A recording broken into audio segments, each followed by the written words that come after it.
আমার সামনে যে ড্রাগনের চারাগুলো দেখছেন, এই চারাগুলো আমরা সেল করে দিব। গত বছর আমরা চারাগুলো রোপণ করি এবং এই গাছ থেকে আমরা ফল পেয়েছি। অনেকে আমাদের ভিডিও দেখে বুঝতে পেরেছে।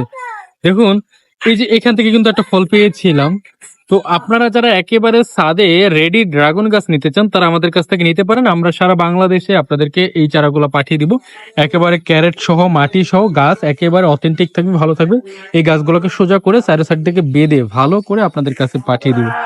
প্রবাস থেকে যারা দেখছেন, প্রবাসী ভাইদেরকে বলবো আপনার ফ্যামিলির জন্য অথবা আপনার পরিবারের যে কোনো একজনের জন্য আপনি এই চারাগুলো নিতে পারেন আমাদের কাছ থেকে। চারাগুলো সেল দেওয়ার একটা রিজন রয়েছে। আমরা কিন্তু এবছর ফল পাবো ইনশাআল্লাহ। তবে এইগুলো সেল দেওয়ার কারণ হলো আমরা এই সাবটাকে আমরা একটা রেস্টুরেন্ট করব। আমরা এই জায়গাটাকে পুরো পরিষ্কার করে ফেলবো। এই চারাগুলো সেল দিব না, এগুলো নষ্ট। তবে এই চারাগুলো সেল দিব। এগুলো আমাদের বর্তমান দেশি জাত, হাইব্রিড থাই এবং ভিয়েতনাম রেড অ্যান্ড বোল্ডার, এই তিনটা জাত রয়েছে। আর এইগুলো রেয়ার কয়েকটা ভ্যারাইটি ছিল, গাছগুলো প্রত্যেকটা নষ্ট হয়ে গেছে। হলুদ চারাগুলো রয়েছে, পিঙ্ক রোজ রয়েছে, ব্ল্যাকিশ রয়েছে। তবে হলুদ চারাগুলো সেল দেওয়ার মতন কোয়ালিটি রয়েছে।